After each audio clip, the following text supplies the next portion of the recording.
nuestros corazones estén preparados para recibir las enseñanzas que tú tienes para nosotros en este día. En tu mano estamos todos. Mira a tu siervo, te pedimos que lo uses, Señor, que con denuedo pueda con gracia también llevar tu enseñanza para tu pueblo en esta noche. Muchas gracias te damos, Maestro, en el nombre de Jesús. Amén. Con cada uno de nosotros, ¿verdad? El ministro Ediberto López con la enseñanza de la noche.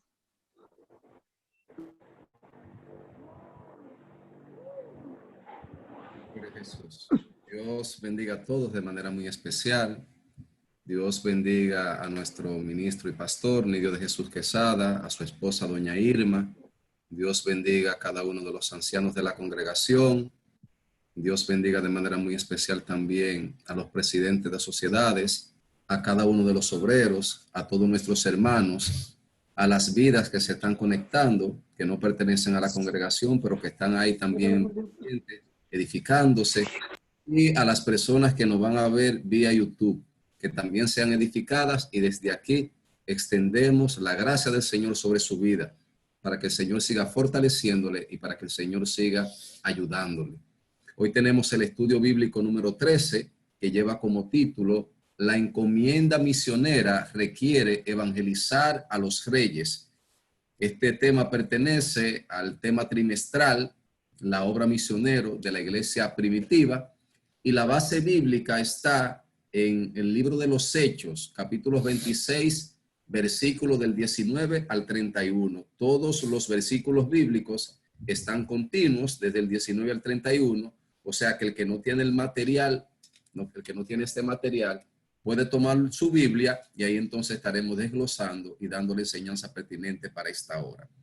La base bíblica está en el libro de los Hechos, capítulo 26, versículo del 19 al 31. La encomienda misionera requiere evangelizar a los reyes. Antes de iniciar en materia, debo de informarle que este libro de los Hechos fue escrito por Lucas, que no fue un apóstol, tampoco fue un discípulo del Señor, pero sí fue un intelectual, un médico, que trató, y así lo logró, de poner en orden todos los hechos realizados por nuestro Señor Jesucristo y también los hechos de todos los apóstoles y entre otras personas importantes. También escribió el Evangelio según San Lucas, que lleva su nombre. O sea que del Nuevo Testamento tenemos a Lucas con 2 libros en la Biblia. Y sorpresa, y esto yo constantemente lo vivo compartiendo con los estudiantes, y es que Lucas, que escribió 2 libros en el Nuevo Testamento, en la Biblia completa, nada más se menciona 3 cosas de él. Y la mencionó el hermano Pablo. Y fueron 3 saludos y se acabó. Pablo, cuando estaba preso, en sus cartas, Filipenses, a Colosos y a Timoteo, escribió saludos a Lucas. Aquí está el hermano Lucas, que está conmigo. Muchos me han dejado solo, solamente Lucas está conmigo. Y un saludo que le mandó Lucas. Eso es lo que dice la Biblia entera de Lucas. 3 saludos que mandó Pablo. Mas, sin embargo, tuvo la gracia del Señor, tuvo la cobertura del Espíritu Santo de edificarnos con 2 libros en la Biblia. Y esos 2 libros escritos en el orden cronológico como acontecieron los hechos, no solamente del Señor Jesucristo, sino también de todos los apóstoles. O sea que ahí vemos la gracia del Señor derramada en todas las cosas. Voy a presentarme delante del Señor. Padre, te amamos, te bendecimos y te glorificamos. Te pido, mi Señor Dios, en esta hora que tu Espíritu Santo nos ayude a entender tu palabra. Permite, Padre eterno, que todas mis ideas, mi Señor Dios, sean tus ideas. Que mis palabras sea la expresión de tu voluntad. Y que el corazón y la mente de mis hermanos esté preparado, esté abonado, esté fertilizado, para que cuando esta semilla caiga pueda germinar, pueda crecer, pueda llevar fruto al 30, al 60 y al 100 por 1, mi Señor Dios. Que esos frutos sean evidentes, que cada palabra aprendida sea para edificación, para fortaleza, sea para romper cadenas, para romper yugos, para conocerte a ti, para hacer lo correcto, Padre eterno. De que tú nos fortalezcas cada día. En el nombre de Jesús. Amén y amén. Gracias, Rey amado. El pensamiento central de la clase de hoy dice así: toda persona califica para escuchar el mensaje de salvación. Por tanto, al anunciar a Cristo, debemos incluir también a los reyes de la tierra. La palabra de Dios dice que Dios no quiere que ninguno se pierda, sino que todos procedan al arrepentimiento. Y dentro de que ninguno se pierda, están también incluidos los reyes de la tierra. Cuando se habla de reyes en el contexto en que vamos a tratar esa parte, no se habla específicamente a monarcas, porque ya eso en esta época prácticamente está en decadencia. Solamente algunas naciones tienen monarcas, tienen reyes. En el caso de Reino Unido, ¿verdad? En el caso de España, pero de manera social ni siquiera ya tienen tanta influencia porque hay gobiernos paralelos. O sea que cuando aquí en el contexto vamos a tratar la parte de los reyes, se refiere a personas que están en eminencia. A todas aquellas personas que están en eminencia es que se refiere en este contexto relacionado a los reyes. Sabemos que las personas que están en eminencia son administradores de grandes cosas. Por lo tanto, van a administrar ese mundo de cosas conforme a sus pensamientos y conforme a sus voluntades. Si nosotros logramos que las personas que están en eminencia tengan un acercamiento a Dios, tengan una transformación mental, tengan una transformación en su corazón, en lo que tiene que ver con la voluntad de actuar, entonces esa canalización de poder puede ir rumbo a edificar el reino y a ensanchar el reino de los cielos en la tierra. Por eso es que es importante. Y hoy vamos a aprender algunos conceptos claros y básicos en relación al trato que se debe de dar a esas personas que están en eminencia. El texto áureo dice: entonces Agripa dijo a Pablo, por poco me persuades a ser cristiano. Es necesario puntualizar que la palabra áureo, esto es para, como esto es una escuela bíblica, estamos enseñando las cosas, era un tipo de moneda especial que utilizaban solamente los reyes. Hay una moneda de circulación normal, pero habían unas monedas de oro que tenía la cara de los reyes, que era para condecorar personas o era para manejos especiales de mucho valor y de grande estima. O sea que cuando nosotros vemos aquí en la clase que dice texto áureo, es que ese texto, ese versículo bíblico, es el que en este momento representa la mayor valía, es el que nos lleva al punto. Entonces, ese texto áureo dice: entonces Agripa dijo a Pablo, por poco me persuades a ser cristiano. Y lamentablemente, Agripa no sabía la dimensión de lo que estaba rechazando en ese momento. Este estudio bíblico tiene 3 objetivos. El primer objetivo es analizar la encomienda divina a Pablo para evangelizar a los reyes. Analizar la encomienda divina a Pablo para evangelizar a los reyes. A Pablo se le encomendó esta misión de manera directa por el mismo Señor, de que él debía de ir donde los reyes, enseñar este evangelio y predicar este evangelio de una manera vívida, con testimonio, con autoridad y con poder.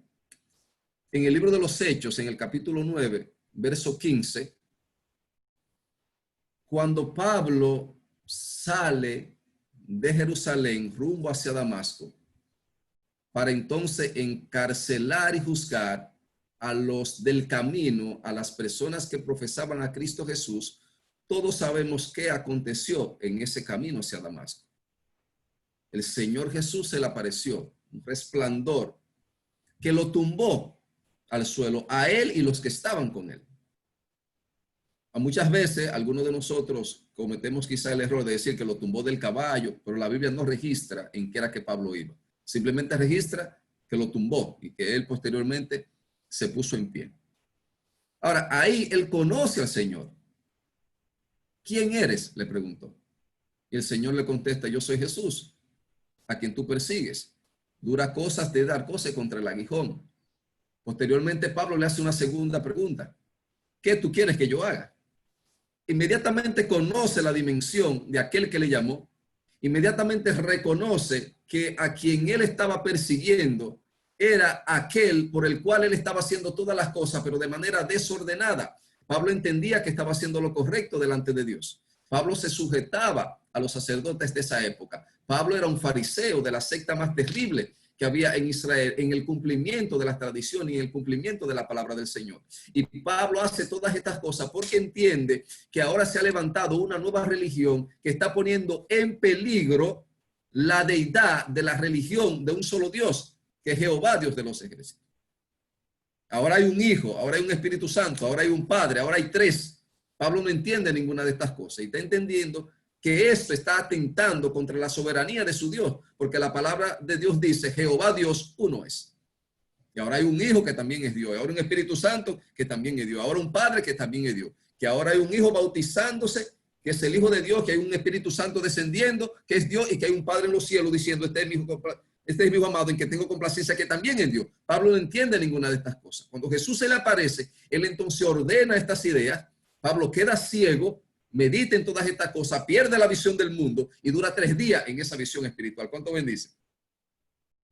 Sin embargo, los demás no perdieron la vista. Tenían la visión del mundo todavía. Cuando él entiende todas estas cosas, lo entran hacia Damasco, dice la palabra del Señor. Y estando allí, viene la encomienda del Señor.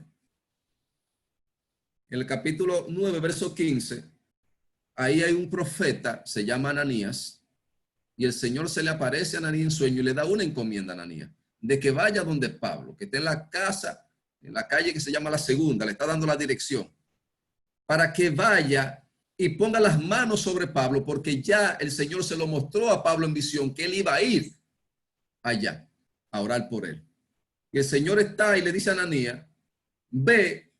Cuando Ananías recibe el mandato del Señor, Ananías se turba y dice, Señor, pero tú sabes para dónde es que tú me estás mandando. Este hombre ha acabado con todo en Jerusalén, incluso viene para acá a hacer lo mismo.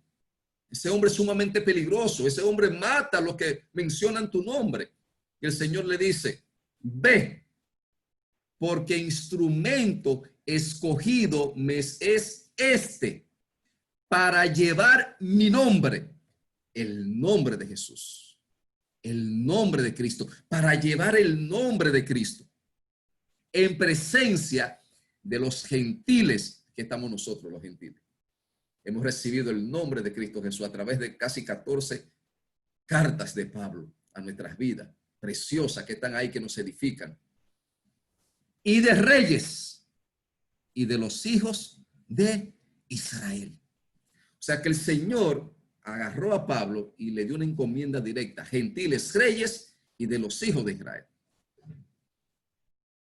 El segundo objetivo, concientizar sobre la disposición a evangelizar a los que están en eminencia.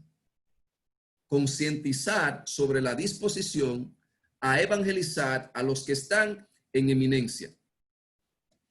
La palabra nos enseña que Dios pone reyes y quita reyes.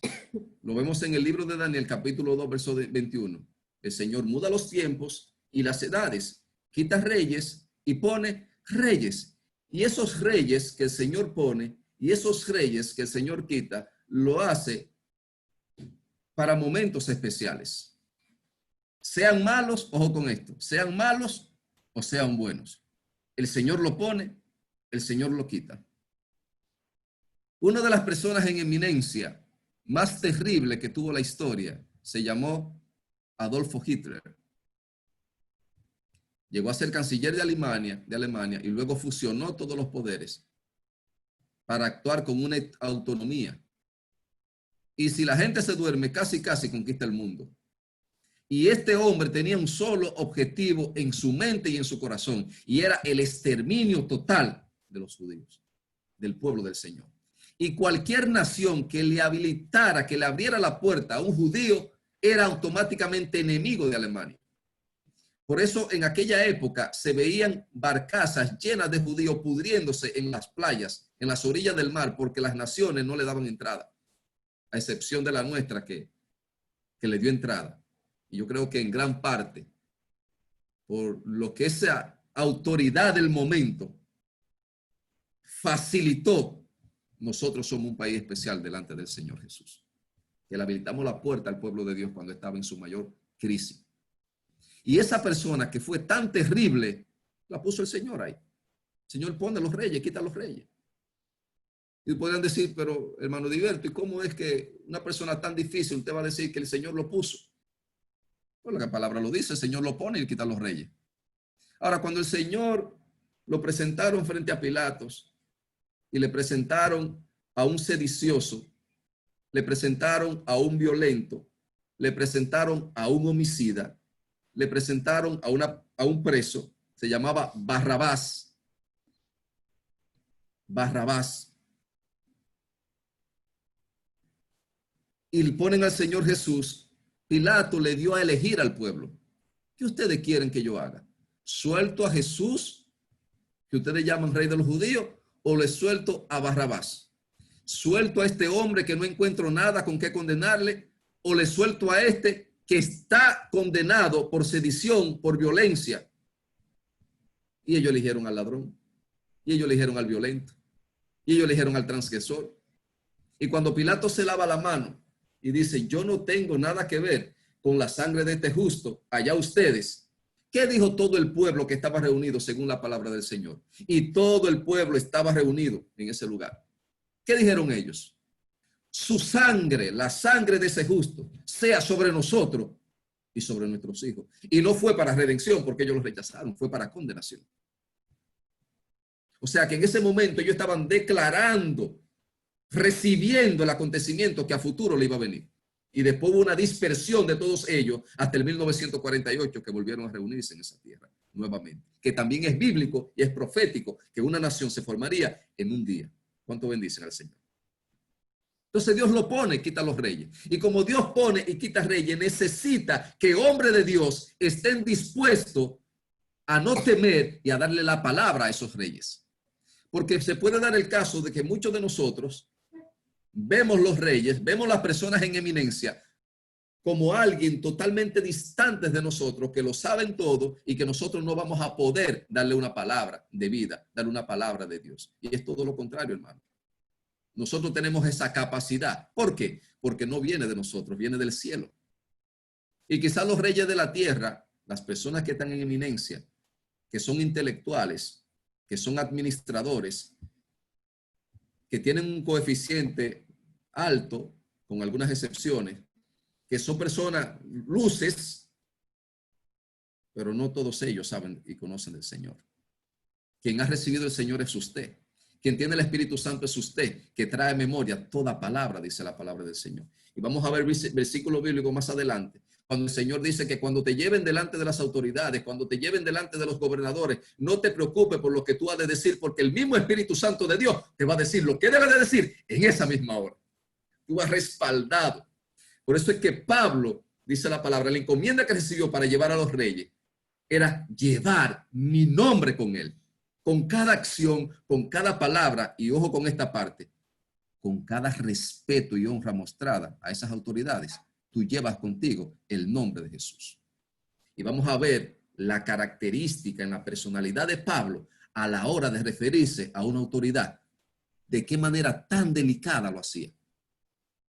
Porque él llevaba consigo a Cristo Jesús, que era un hombre sujeto, se hizo hombre, y siendo hombre se hizo sujeto a las autoridades, se hizo sujeto al Señor, a su Padre, perdón, en todas las cosas. Y nosotros debemos de mostrar esa parte. Nosotros debemos demostrar de que somos hombres y mujeres bajo cobertura, bajo autoridad. Y eso lo vamos a ver un poquito más adelante. José estuvo delante de Faraón aconsejándolo. Daniel fue gobernador durante 3 reyes diferentes en la Babilonia. Nehemías fue copero y consejero del rey Artajerjes. Donald Trump, en estos tiempos, se ha rodeado de una serie de ministros, de pastores evangélicos para tomar muchas decisiones. Por eso ustedes ven que el declarar a Jerusalén como capital de Israel, como lo dice la palabra de Dios, la Biblia, eso no es casualidad. Eso porque él está rodeado de una serie de consejeros que le hablan. Por eso es que en estos tiempos de crisis, usted ve a Trump que sale y toma una Biblia y la levanta. Cuando en Estados Unidos habían sacado la Biblia de las escuelas y habían penado todas esas cosas. Y este hombre se levanta. Eso no es casualidad, eso no es casuístico. Es que está rodeado de hombres y mujeres de Dios que manejan la palabra y lo orientan para que él pueda moverse en esa dimensión. También tenemos nuestro presidente aquí en Dominicana, que también está rodeado de una serie de ministros del Señor para ejercer y actuar conforme a esa parte, entre otros. Y el objetivo número 3, estimular una acción determinada a llevar la palabra a los príncipes de este mundo. Estimular una acción determinada a llevar la palabra a los príncipes de este mundo.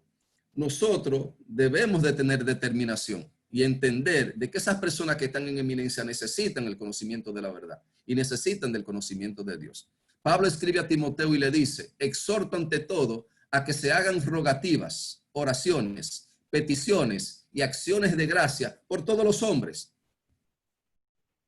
por los reyes y por todos los que están en eminencia. ¿Para qué? Para que vivamos quieta y reposadamente en toda piedad y honestidad. Y entonces pone 2 adjetivos ahí: piedad y honestidad. Cuando un rey, cuando alguien que está en eminencia se rodea de siervos y siervas del Señor, no solamente el pueblo va a poder vivir en paz. Recuérdense que nosotros tenemos un poder sobrenatural que está con nosotros.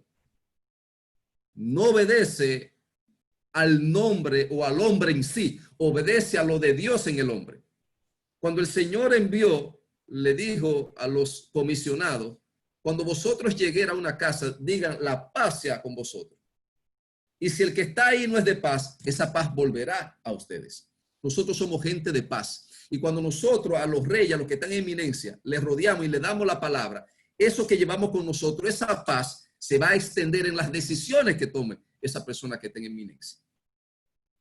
Va a provocar paz y el pueblo entonces va a estar en paz, pero también va a actuar en toda piedad y sobre todo con toda honestidad.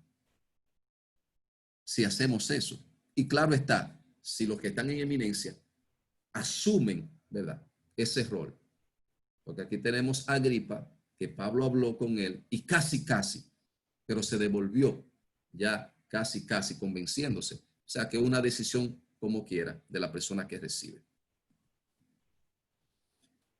En el cuerpo del estudio empezamos en el verso 19, dice, Pablo hablando, dice: por lo cual, oh rey Agripa, no fui rebelde a la visión celestial. Pablo está en Cesarea. Él está preso ahí. Ahí él va a durar 2 años. Viene del concilio en Jerusalén. Y allí le dieron golpes. Y él apeló como ciudadano romano al César. Cuando él apela al César, entonces lo llevan a Cesarea. Y ahí está como gobernador Festo, que es el representante del emperador romano en Israel, en lo que tiene que ver con toda esa parte. Y Agripa es el rey de Israel, pero subyugado por el imperio romano. O sea que el gobernador, aunque Agripa sea el rey, el gobernador políticamente tiene la autoridad sobre Agripa, pero Agripa está como rey representando también al emperador para manejar las cuestiones del pueblo y manejar los impuestos. Agripa va de visita donde Festo y se topa con esta situación de Pablo. Y dice, bueno, vamos a escucharlo, es un ciudadano romano. Y cuando Agripa llega con Berenice y dice con una corte muy pomposa, lo que nos da a entender a nosotros de que él fue con sus altos oficiales y con todo lo que usted entiende cuando alguien de ese nivel se mueve. Y estando ahí, entonces se le da la oportunidad para que hable. Y Agripa le dice a Pablo, bueno, habla tú mismo de lo que tú tienes que decir. Pablo se levanta y él empieza una disertación. Antes de llegar aquí, Pablo le dice de dónde él viene, cuál es su procedencia, de lo que él era anteriormente, de la persecución que le hizo a los judíos y de por qué él está ahí en ese momento, la razón por la cual quieren matarle. Y entonces él termina aquí en una parte, cuando directamente habla con Agripa y le dice, por lo cual, oh rey Agripa, no fui rebelde a la visión celestial. Y cuando habla que no fui rebelde, lo contrario, el antónimo a la rebeldía es la sujeción. Es lo mismo que si Pablo dijera, por lo cual, oh rey Agripa, fui sujeto, fui obediente a la visión celestial. Pablo era un hombre totalmente sujeto a las autoridades. Por eso el Señor le dio la encomienda de llegar hasta los más altos niveles de la autoridad. Por eso el Señor le da el poder y la autoridad para llegar hasta lo más alto de los gobernadores, de los que estaban revestidos de autoridad, porque él era un hombre sujeto a autoridad. Porque si Pablo hubiese sido desobediente, hubiese sido rebelde, no tiene autoridad para moverse con las autoridades. Entonces, a Pablo, estando en la visión y estando fuera de la visión del Señor, aun cuando era perseguidor de la iglesia, cuando Pablo se dirigía hacia Damasco, dice la palabra de Dios, fue a buscar cartas. ¿Para qué? Para moverse en autoridad. ¿Con la cobertura de quién? De las autoridades de esa época. En el libro de los Hechos, capítulo 23, verso 5, Pablo dijo, no sabía, hermanos, que eres sumo sacerdote, pues escrito está, no maldecirás a un príncipe de tu pueblo. Pablo era tan sujeto a la autoridad que cuando él estaba en el concilio en Jerusalén, que lo estaban juzgando, que él se levantó a decir que él era un hombre de Dios, mandaron a darle varios golpes y alguien lo golpeó a Pablo. Desde que habló, lo golpearon, porque el sumo sacerdote mandó a hacerlo. Y Pablo le dijo algo, le llamó la atención al sumo sacerdote. Le dijo pared blanqueada y que el Señor lo iba a golpear a él en aquel día. Y cuando los que estaban ahí le dijeron, mira, y tú le hablas así al sumo sacerdote, Pablo de una vez se echó para atrás y dijo, no sabía, hermanos, que era el sumo sacerdote, pues escrito está, no maldecirá a un príncipe de tu pueblo. Pablo dijo, ay, espérense, auto en ignorancia, pues. Y miren que, porque en los tiempos del Señor estaba Caifás y estaba Ananías. Al parecer pasó algo con Caifás y ya solamente estaba Ananías. Pablo no manejaba eso. Y cuando Ananías manda a darle los golpes a Pablo por estar hablando, Pablo le dice, pared blanqueada, el Señor te va a dar a sí mismo a ti. Y porque habló de manera desordenada, le dijeron, tú le hablas al sumo sacerdote. Dijo, ay, hermano, no sabía que era el sumo sacerdote. Porque escrito está, no maldiciera al príncipe de tu pueblo. O sea, Pablo reconocía toda la autoridad. Por eso tenía la autoridad para hablarle a los que estaban en eminencia. En el libro de los Hechos, capítulo 26, verso 12, dice, ocupado en esto, iba yo a Damasco con poderes y en comisión de los principales sacerdotes. Cuando Pablo se traslada hacia Damasco para capturar, para matar a los cristianos que estaban allá, oiga cómo era que él iba, con poderes y en comisión de los principales sacerdotes. No fue que a Pablo se le ocurrió, déjame coger para allá para hacerle la vida imposible a varias personas. No, Pablo siempre actuaba ordenado y bajo cobertura, bajo la autoridad. El 20 dice, sino que anuncié primeramente a los que están en Damasco y Jerusalén y por toda la tierra de Judea y a los gentiles que se arrepintiesen y se convirtiesen a Dios haciendo obras dignas de arrepentimiento. Aquí está Pablo diciendo, yo anuncié primeramente a quienes, a los que estaban en Damasco, a los que yo fui a perseguir, mi visión cambió, no fui rebelde a esa visión y empecé de una vez a predicarle allí.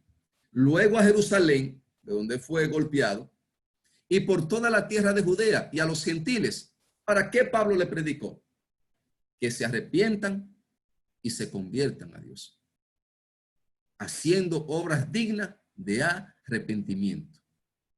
Y eso tenemos nosotros que tenerlo claro. Cuando nosotros estamos delante de una eminencia, o estamos delante de un rey, o estamos delante de un gobernador, o estamos delante de una autoridad, y el Señor no nos manda a darles flores, sino que tenemos que decirle que se arrepientan de alguna acción, tenemos que tener la valentía de hacerlo. Para que esta persona puedan convertirse y esta persona puedan entonces practicar y hacer obras dignas de arrepentimiento. ¿Por qué?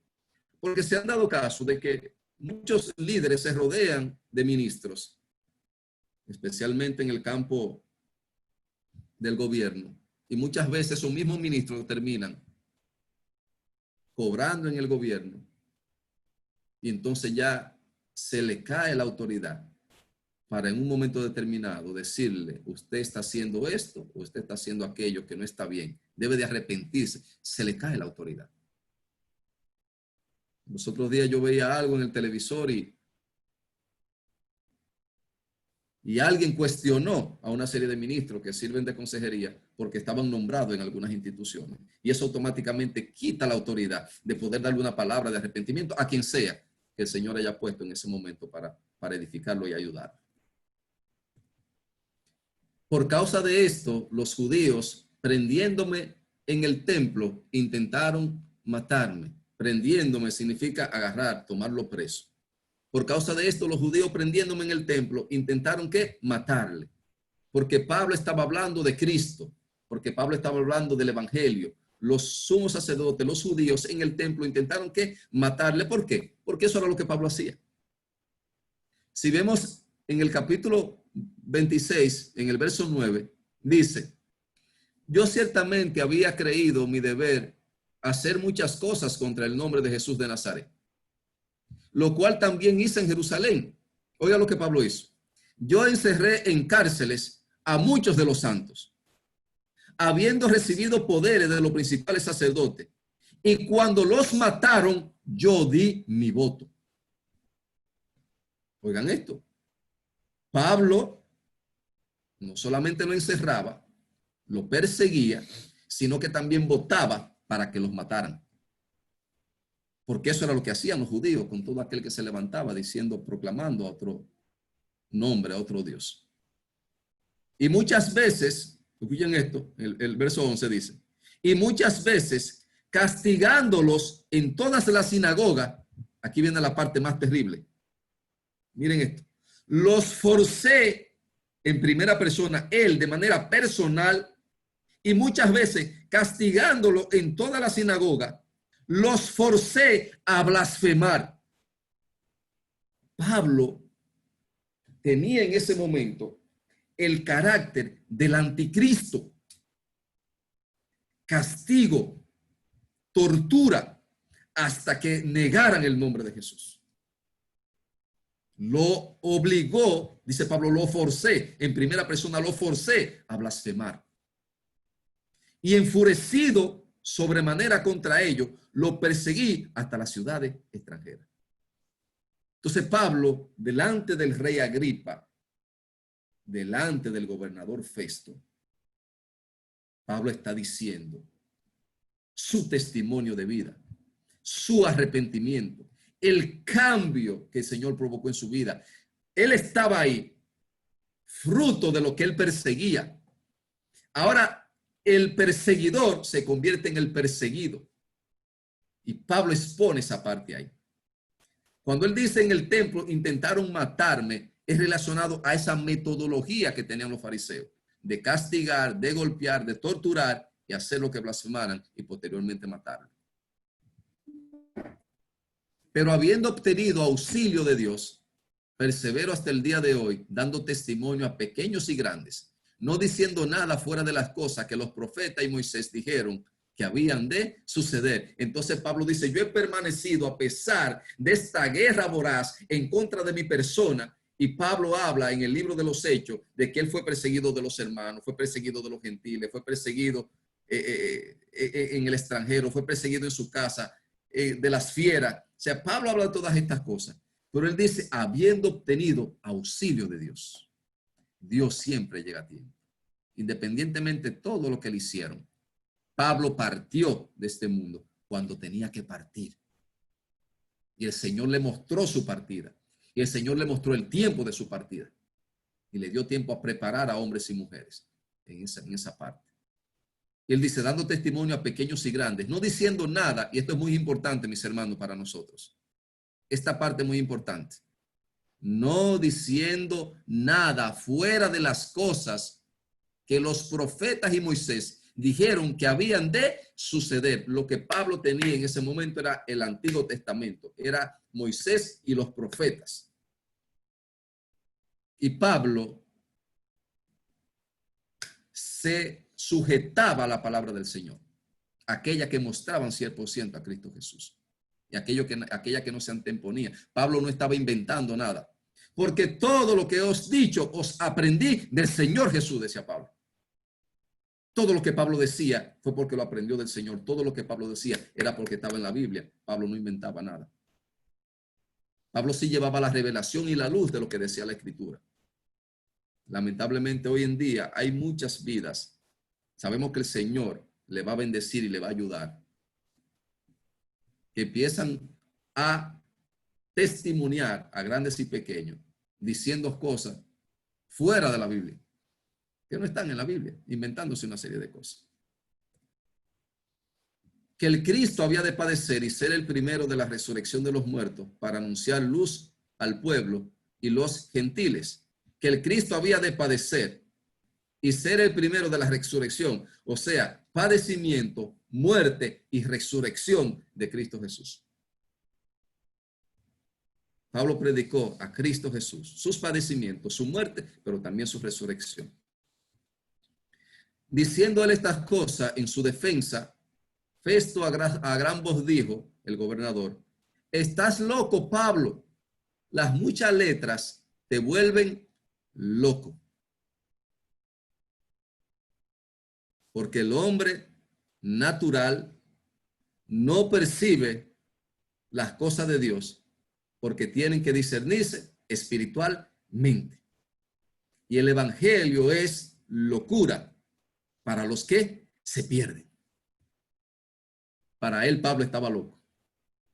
Para él Pablo había leído mucho la Biblia, como me dijeron a mí una vez que si la leía entera me iba a volver loco.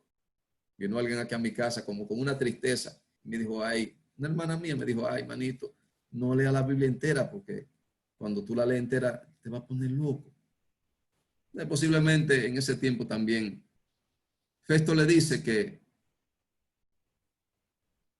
estaba loco por las muchas letras, por los muchos estudios.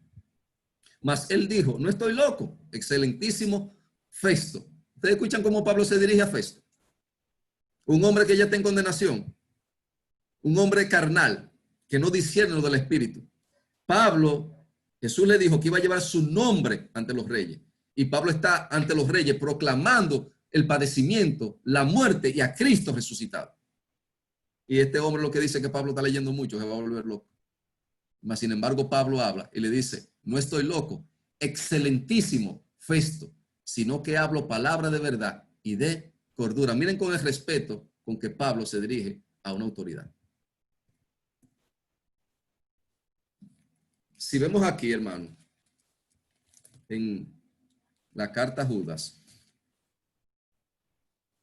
en el verso 8, esto es importante, esto lo hemos estudiado varias veces, pero es importante que lo repitamos, porque muchos de nosotros como cristianos tenemos un lenguaje a veces desordenado, de maldición.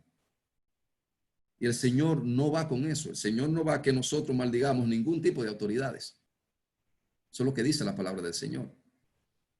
Ni siquiera al diablo. Ni a la representación del mal, ni a la ejecución del mal. ¿Por qué? Porque es una autoridad. Es un querubín. Ni siquiera Miguel, que es el príncipe de las milicias del Señor, se atreve a proferir un juicio de maldición. Ni siquiera él. Y a veces nosotros, gentes quizás que no hemos alcanzado alguna estatura en el Señor, que a veces estamos hasta fuera de cobertura, que a veces vivimos desordenados y entonces nos actamos y decimos muchísimas cosas raras. Yo no sé qué es sucio, yo no sé qué es esto.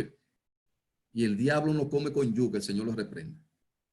Porque automáticamente usted entra en su juego, en su terreno. No reconoce autoridad, por lo tanto no se va a mover en autoridad. Perdió. Miren lo que dice Judas. Dice, no obstante, de la misma manera también estos soñadores mancillan la carne, rechazan la autoridad y blasfeman de la potestad de superiores. Pero cuando el arcángel Miguel contendía con el diablo, disputándose con él por el cuerpo de Moisés, no se atrevió a proferir juicio de maldición contra él, sino que le dijo, el Señor te reprenda. Oigan una lucha Miguel con el diablo, lo que se le atrevió a decir nada más, el Señor te reprende. Y Judas dice, pero estos blasfeman de cuantas cosas no conocen y en las que por naturaleza conocen se corrompen como animales irracionales. Hay de ellos. O sea, actúan como animales irracionales, sin razonamiento, sin saber delante de qué que están. Y que si tú te manejas sin autoridad y sin respeto a la autoridad, va a caer entonces en desobediencia y no vas a tener autoridad. Por eso el arcángel Miguel aquí le dijo diablo sucio, le dijo esto. No, no, no. El Señor te reprenda, es el que tiene la autoridad.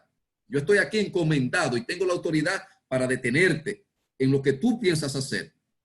Yo estoy sujeto bajo esa autoridad. Lo que estoy haciendo aquí no lo estoy haciendo por mí, lo estoy haciendo por el rey y él me dio la autoridad para reprenderte, no para insultarte.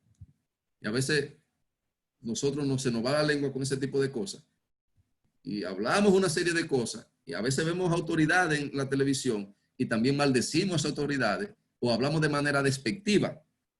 A mí me pasó otro día, yo estoy en mi habitación con mi esposa y vi a alguien y manifesté una palabra que no era muy decorosa, ¿verdad? Comparé a esa persona con un personaje de los muñequitos animados, siendo una autoridad. Y ahí mismo sentí por dentro una reprensión. Y ahí mismo recogí de una vez, delante de mi esposa. Dije, ay, espérate, esa persona no es eso. Esa es una autoridad, ¿verdad? Entonces, porque si me muevo ahí, no estoy reconociendo autoridad. ¿Y qué autoridad me va a dar el Señor después? Para orar, para bendecir, para predicar, para edificar, para enseñar. ¿Con qué autoridad me muevo posteriormente? Recuérdense que estamos hablando de la encomienda misionera que requiere evangelizar a los reyes.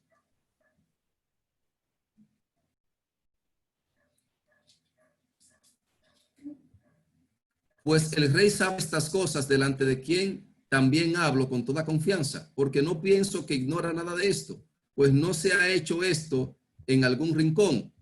¿Crees, oh rey Agripa, a los profetas? Yo sé que crees. Agripa era nieto de Herodes el Grande, rey de Israel, rey de los judíos.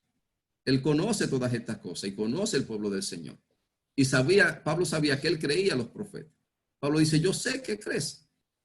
Entonces Agripa dijo a Pablo, por poco me persuades a ser cristiano. Recuérdese que Pablo está ahí siendo juzgado como si hubiese sido un delincuente y termina casi convenciendo al rey de esa nación. Y Pablo dijo, quisiera Dios que por poco, por mucho, no solamente tú, sino también todos los que hoy me oyen fuesen hechos tales como soy yo, excepto que estoy prisionero aquí en las cadenas. Cuando había dicho estas cosas, miren esto, mis hermanos, es importante.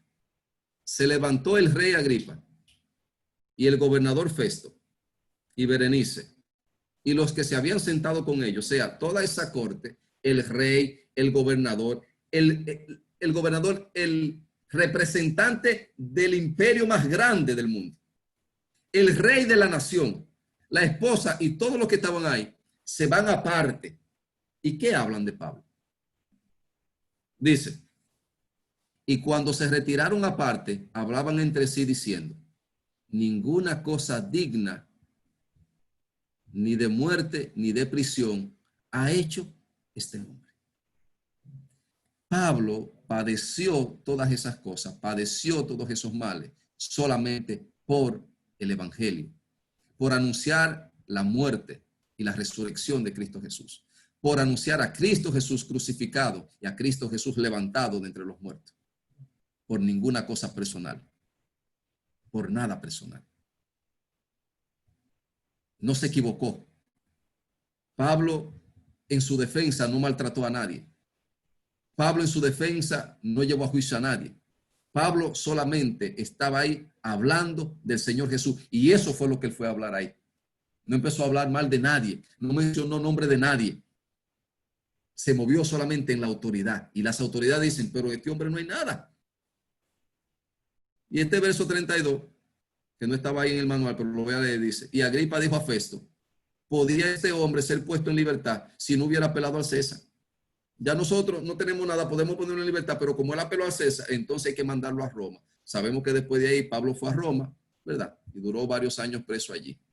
Termino con esto diciendo, Marcos 13:9 dice, pero mirad por vosotros mismos, porque os entregarán a los concilios, y en las sinagogas os azotarán, y delante de los gobernadores y de reyes os llevarán por causa de mí para testimonio a ellos. Mis hermanos, va a llegar un momento en que esto se va a poner complicado. Va a llegar un momento en que las condiciones para que el evangelio no se ensanche van a estar, y todo aquel que hable de Cristo Jesús va a tener una consecuencia, y va a ser llevado ante gobernadores, va a ser llevado ante autoridades, va a ser llevado ante sinagogas y van a ser azotados. Cuando estemos en esa condición, ¿qué vamos a hacer? ¿Qué vamos a hablar? La palabra de Dios dice, Lucas 12:11 dice, cuando os trajeren a las sinagogas y ante los magistrados y las autoridades, no os preocupéis por cómo o qué habréis de responder o qué habréis de decir, porque el Espíritu Santo os enseñará en la misma hora lo que debéis de decir. El Espíritu Santo te va a dar cobertura. El Espíritu Santo va a poner autoridad. Cuando tú estés delante de las autoridades para pronunciar y proclamar el nombre de Cristo Jesús. Padre, te amamos, te bendecimos y te damos gracias. Gracias por tu amor y perdón y misericordia. Gracias, mi Señor Dios, por las bendiciones que tú nos das cada día. Bendice de manera muy especial todas las autoridades civiles, militares, eclesiásticas, mi Señor Dios, que tienen un mundo de responsabilidades sobre sus hombros, que tienen que estar sujetos a muchas cosas, que cargan sobre sí muchas decisiones, las cuales, Padre eterno, producen frutos, pero también producen consecuencias. Es algo bien terrible, la mente es bien fuerte y necesitan de hombres y mujeres que estén cerca de ellos para que le presenten a Jesús, para que la paz pueda ser diseminada, para que la honestidad y la bondad se hagan manifiesta. Todas las vidas que están en eminencia, te la presentamos a ti, mi Señor Dios, Padre de la gloria, para que tú le ayudes cada día. Y que si nosotros en un momento determinado tenemos la oportunidad de estar frente a una eminencia, frente a un rey, mi Señor Dios, frente a una autoridad, que tú nos ayude a conducirnos adecuadamente, mostrando el nombre de Cristo Jesús en nuestras vidas. En el nombre de Jesús. Amén y amén. Dios le bendiga a todos. Nuestra hermana